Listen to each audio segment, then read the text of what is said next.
Everybody, welcome to Audio and Video Processing in JavaFX. My name is Brian Burkhalter. With me here is David DeHaven. We're on the Media Engineering Development team.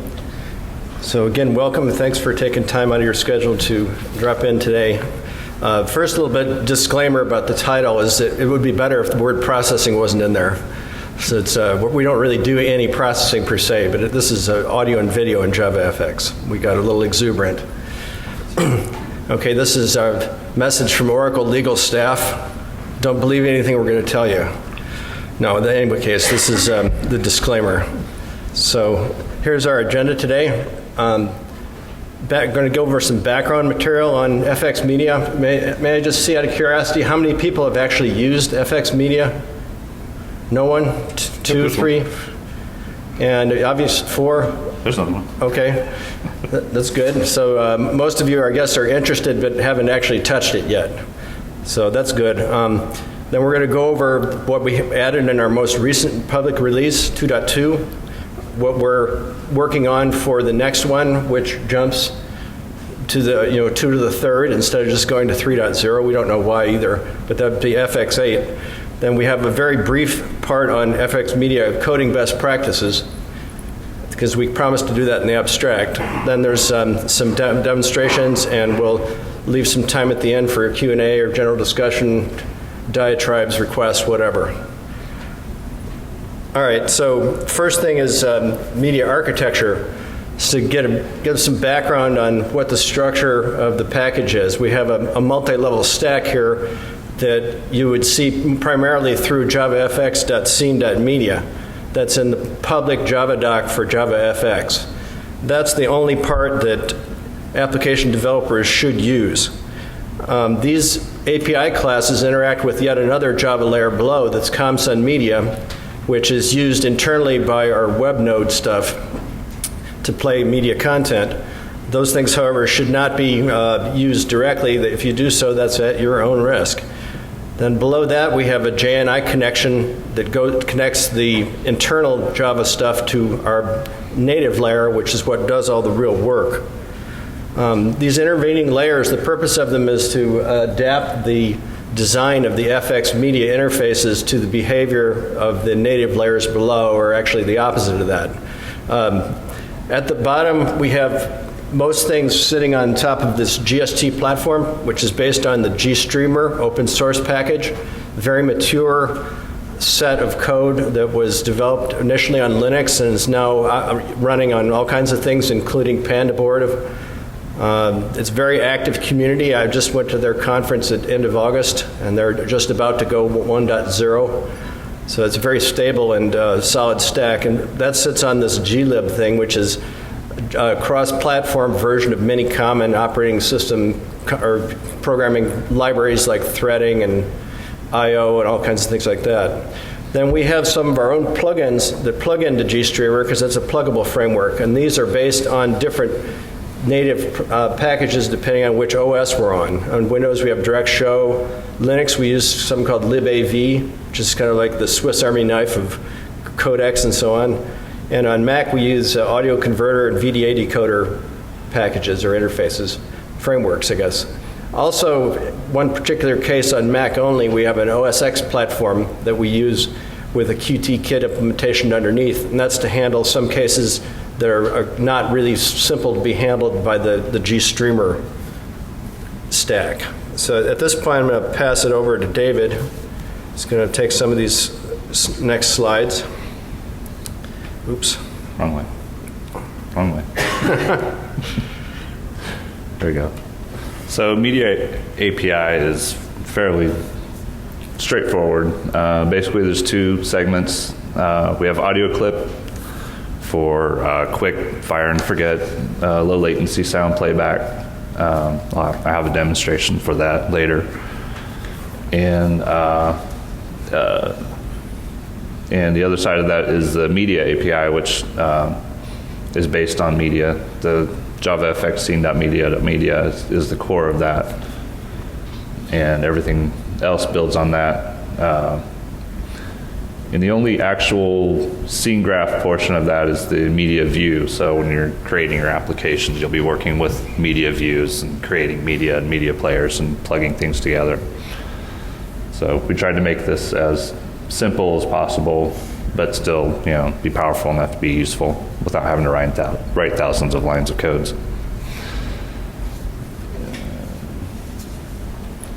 And then I think that was it. Oh yeah, we have event mechanisms. So for example, we have audio equalizer or audio spectrum. So you can do visualization in your application of audio that's playing through the pipeline.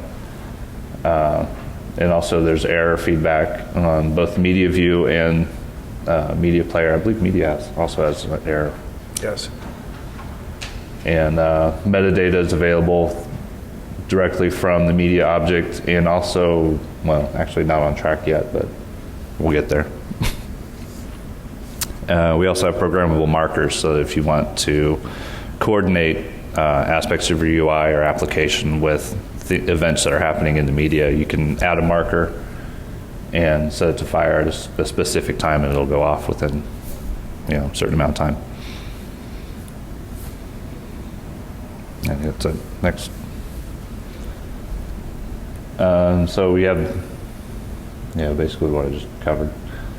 At the bottom, you have, or on the left, you have media, which basically describes the source, and it's your source of information for the media itself. So if you reference an MP3 file, you'll have metadata describing the file, and any metadata that's embedded in the MP3 will be available through that. And the player has just standard controls. Your player state, volume rate, autoplay, all these fun things. And then the media view sits on top of that.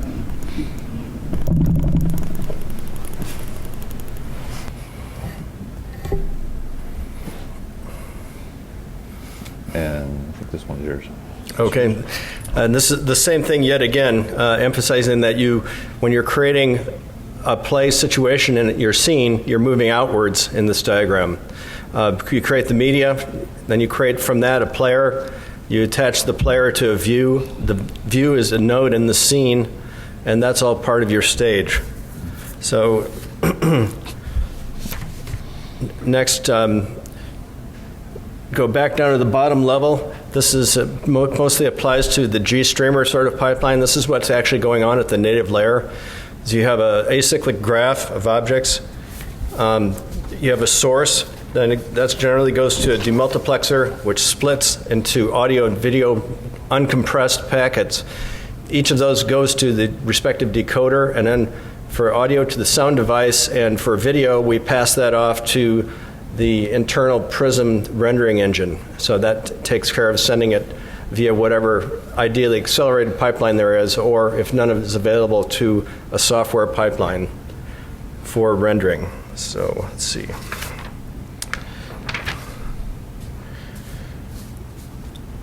So part of this whole thing is that there's a state machine that's defined at the FX layer. And again, we adapt the state machines of the lower layers to this so that you have a uniform behavior. For example, in GStreamer, there's only 4 states.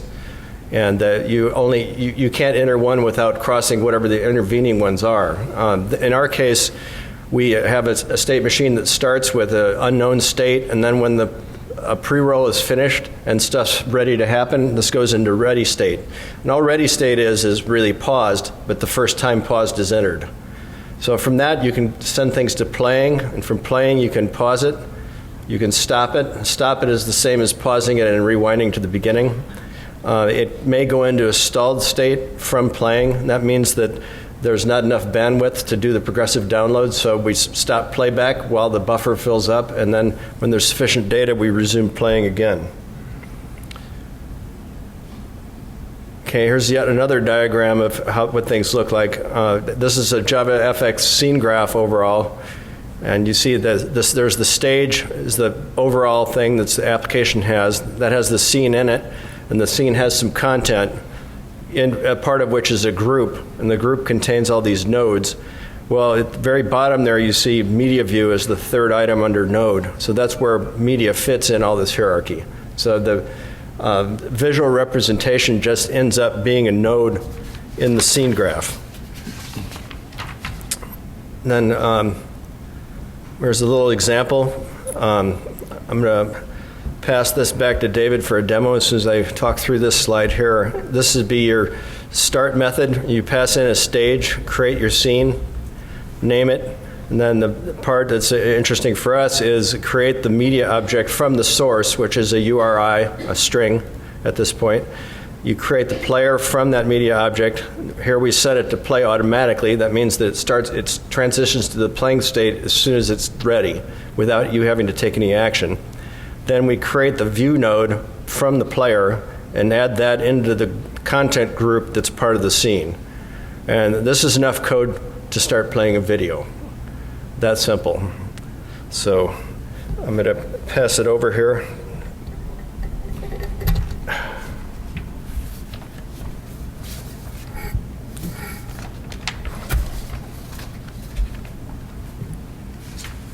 So much bigger. All right, so I thought we'd just do kind of an interactive version of what he just said. So we're going to start fresh from NetBeans. And we'll just create a new project. This is NetBeans 7.2, new FX application. We'll call it demo media. And I'm using JDK 8, but nothing I'm doing here is specific to it. This will all work with the stuff that's currently publicly available. Did we open? Where'd it go? Okay.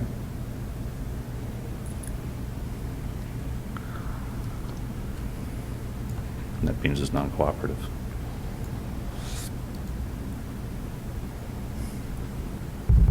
It's a demo, guys. Let's try it again. It created the folder. Let's try opening it. You know what? I know what it is. It's a stupid mouse. All right.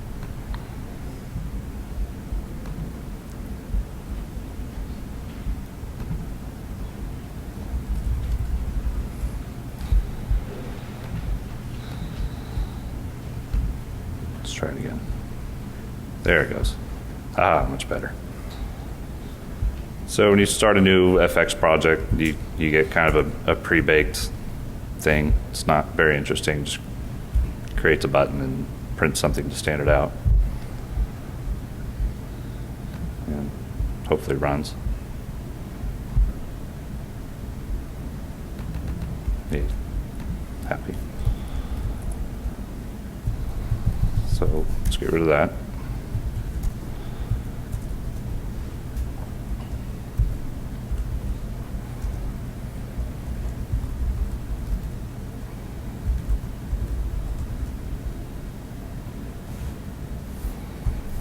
And media constructor takes one argument, which is a URL. You can use file or HTTP or jar, assuming you have, the right security privileges to access the jar.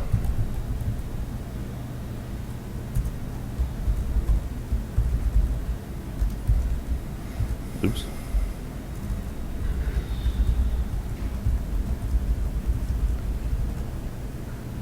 And to create the media player, we just pass it the media file, or the media object we just created. Let's shut NetBeans up about that. And then finally, we create the media view itself. And there are builders for media player and media view if you want to use the builder method to do all this. Oops. What am I doing here?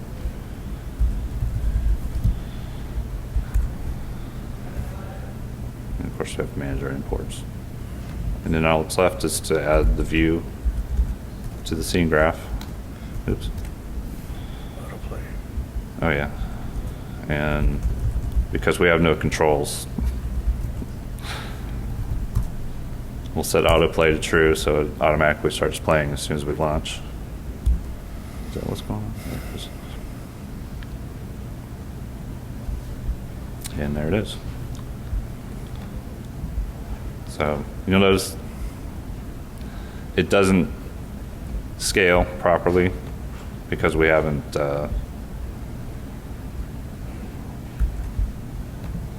added anything to do that.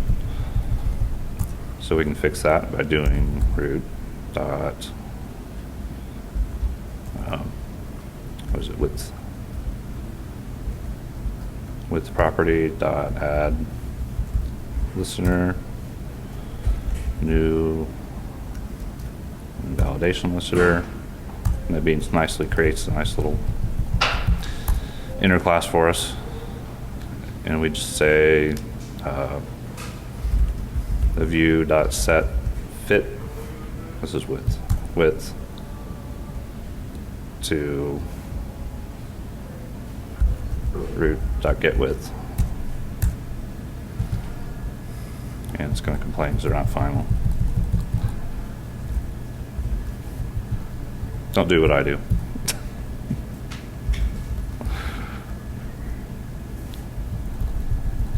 And we just do the same for height.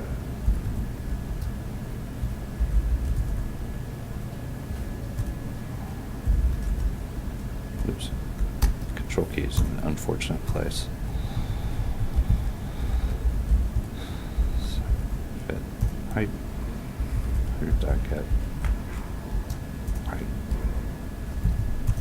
You can also use the observable passed in, but because I'm being lazy,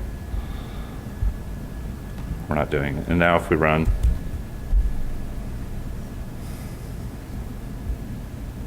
we'll see that the movie scales properly as we change the window size.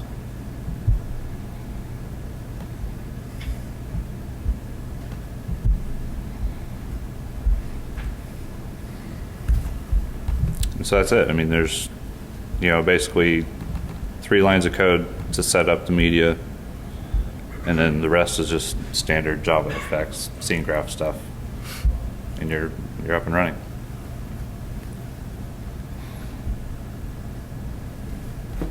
Cool.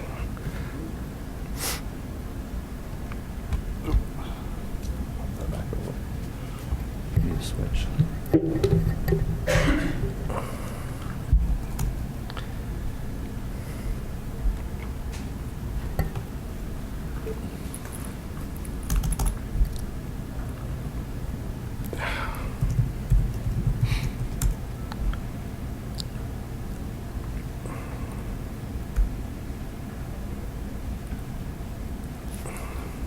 It's going to crash.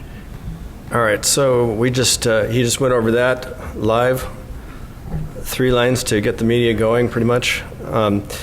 Moving on from that, we're going to review here what we did in our most recent release, 2.2. What does that say? What we added? This was the first general availability release for Linux. Actually, on Media Team, we've had the Linux stuff running all along, so we were just waiting for the rest of the VFX to catch up. We've put in here audiovisual decompression using the libav external packages, which are readily available.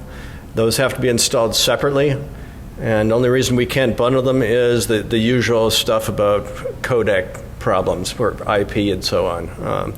But it's a reliable and good quality set of external packages. We've added HTTP live streaming, which is a form of adaptive bitrate streaming. We'll talk about that a little bit more after this. The audio portion of that can be MP3. The video portion is AAC audio and H.264 video in an MPEG-2 transport stream. So this allows for effectively multi-bandwidth streams, and they can be live or canned. And we also added the Mac OS X Qt-Kit pipeline that handles as you might remember in the architectural diagram, that was a separate platform at the native layer, separate from GStreamer. This handles the HTTP live streaming part on Mac, and it also handles the H.264 decoding fallback, because our GStreamer pipeline for H.264 decoding on Mac uses an API that only works with GPUs, and it only handles certain GPUs, and then it can't handle more than one stream at a time. So we had to do something about that situation, and we did with this Qt-Kit pipeline. So from that, we move on to talk about HTTP live streaming. So is anybody not familiar with HTTP Live? Or no? So HLS is basically, it was a scheme designed to make it easier to stream media using just a standard web browser, or web server, rather. So on the server side, you have an incoming source that gets transcoded to multiple bitrate streams, and then they're segmented into typically 10-second segments, and then the stream is accessed through an index file. It's a .m3u file.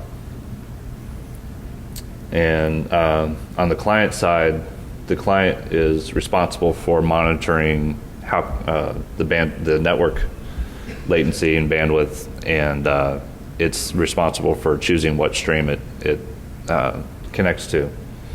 So there's it's unlike RTSP, where there's actual negotiation and a protocol between the two. You're separated by the client actually just talking to a simple web server. So there's less setup details on that end, aside from creating the stream in the first place. And it works with either live streams by use of what they call a sliding window. So segments can be created and deleted on the fly as the stream plays on. So if you want, say, 15 seconds of a live stream to be broadcast at any one time, it'll rotate through however many segments it needs to do that. Or it can work as in a video on demand mode, and in that case it leaves the segments on the web server, so they're available as the clients need them. So this is what's going on in the back these days, right? When you have a browser, Yes. there's something as a feed, and it launches Real Player, and you have all these like 10-second intervals, right? Yeah. This is fairly recent. I didn't notice this data until recently. So this is Yeah, Apple's been pushing this for a while. They came up with the spec, and they've I believe they started broadcasting keynotes in HLS a few years ago, maybe even more than that. But it works really well, and it's a lot easier to implement than RTSP, because it doesn't require routing logic to get through firewalls and other such things. I think it's an IETF draft that they seem to renew every September. So it never goes beyond draft, but they can never get it off lines. Yep. And it's useful for audio and AV streaming. Audio supported as either a raw MP3 stream or encapsulated in ADTS packets. Next. I think that's it. Close that. Okay, this is an example of a top-level playlist that you may get you will get when you're trying to use an HLS stream. This is what the client gets from the server. Yeah, so you can see each stream has basically the program it's associated with, so you can actually have multiple programs from the same index, and the bandwidth specified for each stream.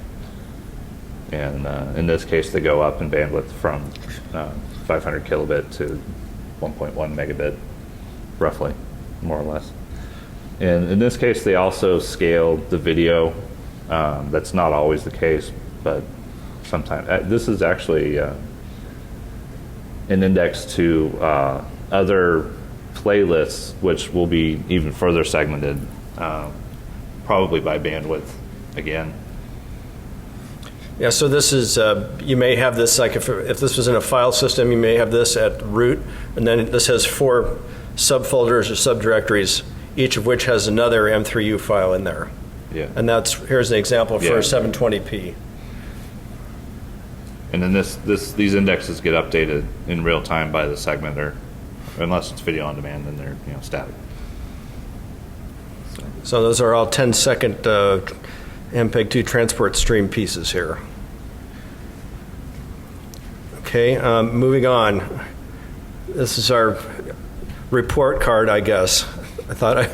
This is some stuff in the left column that we claimed we were going to do a year ago.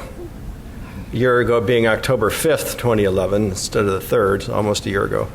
So this is stuff we claimed we were going to do. And then in the right-hand column, that's the current status of it. So the stuff in 2.1 and 2.2 delivered as promised.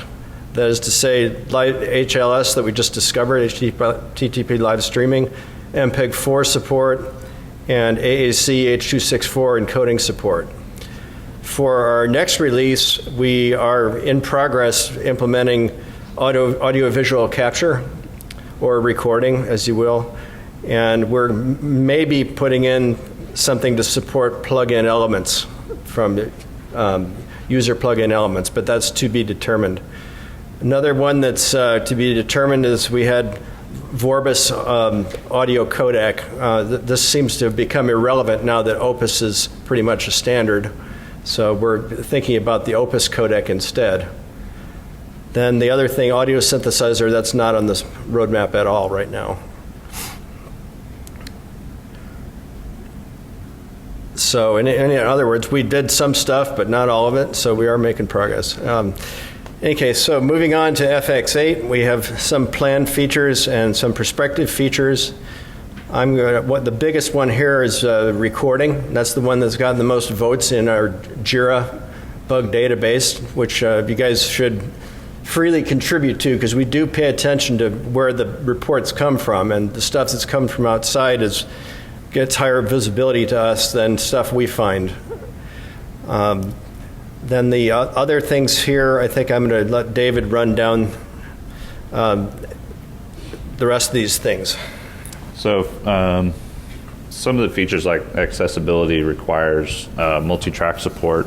So MP4 files support, say, multiple audio tracks in a movie, multiple video tracks sometimes. So we need that.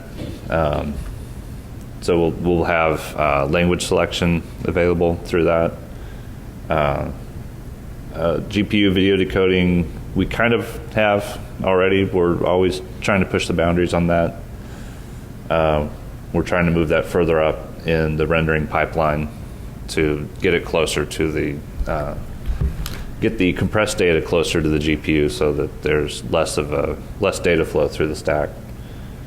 As Brian mentioned, the codec sensibilities is we're pondering a plug-in architecture maybe, or we're not quite sure how that would work, but we would like to allow people to implement their own codec packs, or be able to work with formats that they want to work with instead of what we can deliver.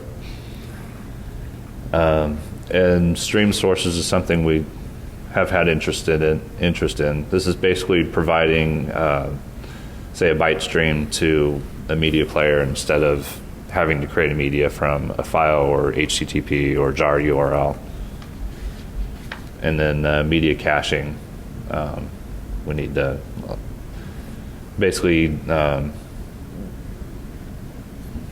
as media is pulled from a source, it's a little messy right now. So we're hoping to clean that up and make it more efficient and reduce the memory footprint. Okay, we're going to review a couple of these things in diagrams and one more text slide, and then go to some demos. So here's accessibility.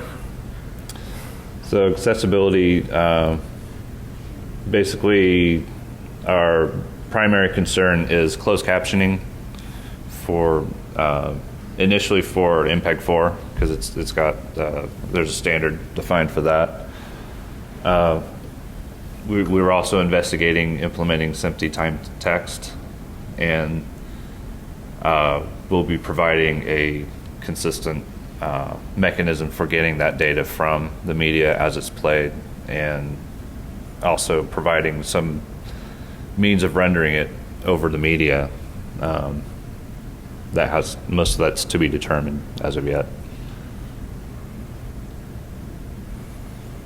So just a short example of time text. It's just XML data, and it works very similar to the markers. And what will happen is you'll get events. In this case, at the very beginning, you'll get an event with the time text markup language being sent to the any listener, and then as the media plays, it'll continue sending events as they're encountered in the media. Okay, and the thing that we're starting to work on most actively among all these things is the recording infrastructure. And this is a reasonably accurate diagram of what we have already designed and partly implemented.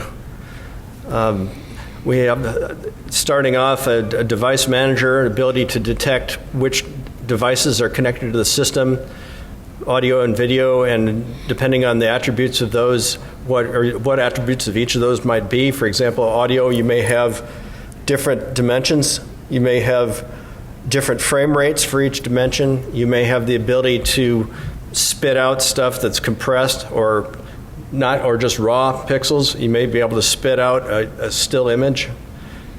Likewise, on microphone, you may have the ability to pull out AAC encoded stuff or things at different sampling rates. It just depends. We're a little bit new at figuring all this stuff out ourselves, so we're learning some things. So the idea here is somebody could discover which devices are available, and then they select their devices from the list of available things and set those on a recorder object. It's sort of the analog of a player, but in the other direction.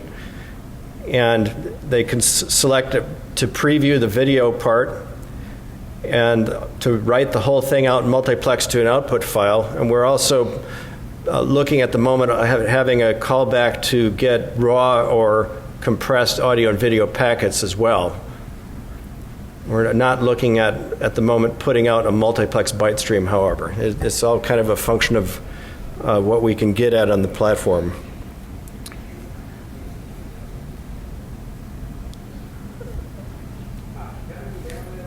So back to GPU decoding. Currently, for example, on the Mac platform, we use the video decode acceleration framework. On Windows, we use Direct Show. And we're transitioning to Media Foundation? Media Foundation, yeah. Yeah, Media Foundation. These are all being done at the very low level under GStreamer, and it works.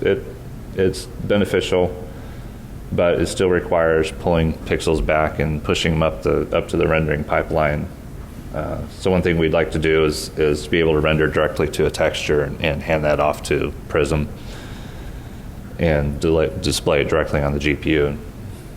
So it'll reduce CPU overhead and memory bandwidth requirements. And then again, media cache.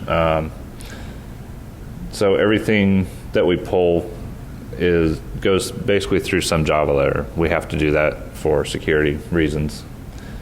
And unfortunately, right now, as you create a media player, it grabs its own stream from the source and has its own caching. We're going to put in a cache manager that will juggle blocks of data as they're pulled from the source. So it's a little more unified between the different media players. Not a typical use case, but we see it often enough that it's worth putting time into. Okay, our unique slide on best practices, just to live up to the abstract. We just put together a few tips. One of them was mentioned earlier in the presentation, I think, was that the idea, if you have an observable list or map, it's best to synchronize that on that when you receive a notification, do whatever, and then get out of that block. But the main things we came up with here were partly due to the state diagram, because you have to realize that underneath this stuff, at the bottom layer, we have these native engines, and they're all asynchronous. So just because you create a media player doesn't mean it's usable. You really have to wait until you get a state notification of ready to be able to use the thing. If you have autoplay, that doesn't matter. It will just skip directly to playing for you. So I guess the main thing of this first bullet is to pay attention to async versus sync operation. There's also the idea of cleaning things up, which, like being in Java, it shouldn't really be necessary, but it turns out there are some references that can hang around, not entirely due to the media stack itself. But if you're really done with something, it's best just to do a little cleanup to improve performance and get rid of any trailing memory. Hopefully we'll be able to deal with something, deal with this internally, so none of this will be necessary later on. But suggestions are to stop players, disconnect any listeners, disconnect any objects from the scene in particular, because there's hard reference held back up through the scene, so that disallows us from doing our collections internally, so you may have resources allocated. And then lastly, there's a JavaFX Media package Java doc, package summary. It's a really good thing to read the whole thing if you're going to work with FX Media. That includes a section on errors, and this is just culled right out of that. And it's just the idea is you want to watch for synchronous errors when you're creating objects. Anything that has its error property set, you can assume is garbage, and you should dereference it, get rid of it. And for async errors, you should register your listeners and handle them accordingly. That's all in our package Java doc. So moving on, I'm going to do a couple of demos here. Start out with a player just to this thing here, this is not available for download as yet. The people that handle getting this, people between us and making it available, we're just too busy. So this thing is supposed to show pretty much all the bells and whistles, as it were, of what we have for playback. Yeah. So this is just, it shows, time, volume, balance on the left. We have a state diagram indicator. At the bottom, there's a progressive download percentage. We have media info up here. If there are any metadata, for example, MP3, ID3 tags, those would be displayed here. We have controls, enable you to seek, for example. There's volume, which is irrelevant because you can't hear it. And you can set how many times this thing loops. I'm searching for we have a start and stop time that's not implemented, so you can actually set the period of time over which the thing's played. We have typical play, pause, stop, mute, loop. You can loop it. I might as well do that. We have audio spectrum. We get discrete Fourier transform, magnitude and phase samples out every periodically, so you can use that for spectrum display or for creating some sort of visualization. We have a graphic equalizer, so you can set different audio bands, emphasize or de-emphasize. I don't know what's in the playlist here. We have these markers. You can set markers at certain times, and as that time period is traversed, then you get an event. What brings you to the land of the gatekeepers? So I'm going to just pause this guy here. I guess there was some sound. I'm going to do then the next part here, which is proof that we are actually doing something. So this is for you people in the front, I'm sorry, but there you are. So now if you're sitting by somebody you shouldn't be, then maybe this might get posted later. You might want to move. So there's a little record. Yeah, this will be on our YouTube channel tomorrow. Yeah, it's being uploaded right now. So, yeah, that'd be awesome. So here's record. Okay, turn the preview off. Let's see what happened. Open. And this should have put the stuff in FX Recorder. Et voila. So, you know, what it may look like in future time, you may go turn to, you know, if this was 50 years ago, it'd look like this. But there's proof positive that we're actually doing recording. This is on Windows right now, and we're going to be doing the same thing else on the other platforms. So at this point, I think David has one or two demos or something, and then hopefully we have time for some questions. Just while he's firing that up, how many people think they're going to have some questions, just so we can leave some moments? 1, 2 or 3, not a lot then, okay.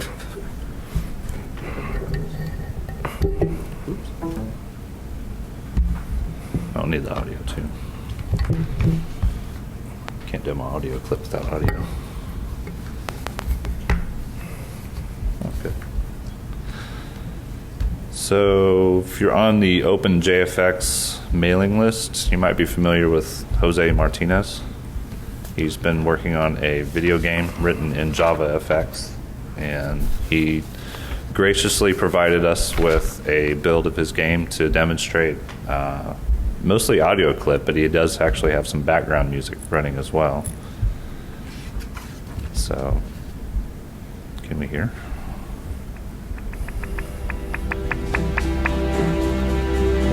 So you can hear the background music going.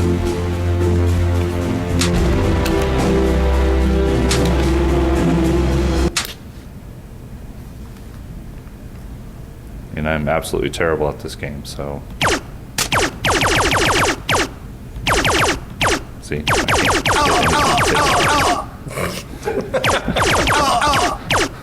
Oh no, it's getting away. Okay.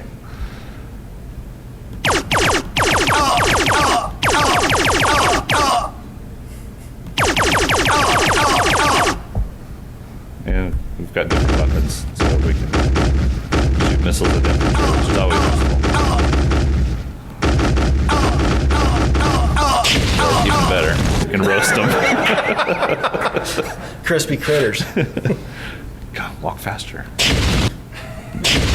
There you go. His AI. Oh no, I ran out of gas. Oop, I thought there was one more weapon. Is that it? Nope. The other weapon here.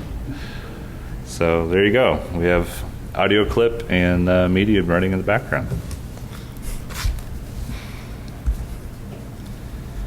I guess we can go straight to. Okay, if anyone has any questions, now would be the time. Yes, in the back. Yeah, talk a little bit more about the callback events. You mentioned markers. Okay, the question is about callback events, in particular markers. Marker is just a point in time and a name. So you can set these things on the media object. So the call would be just like set marker or something with a string and a time. And then you have a listener for this, marker listener. And when that point is that point in time is traversed during playback, the thing will emit an event that has that name. So if you know what name is associated to which time, then you can trigger your own stuff. The idea is of, basic synchronization with other stuff like animation. Yeah. Does that answer that? Are there any automatic ones, like when a good finish is playing, for example? Yeah, there's a couple of things there. We have a thing that we didn't talk about too much called the start-stop time and a cycle. You can define a start-stop time that are between 0 and the duration of the media, and those are actually define a submedia between those two limits. And we call one traversal of that subpart a cycle. And so each time the thing hits an end of the cycle, you're going to get an event that indicates that happened. And there's also a separate event should it hit the end of media, which is the thing's actually done playing the number of cycles that you asked for. And these are all separate events on the media player object itself, so you can add individual listeners for different events. Okay.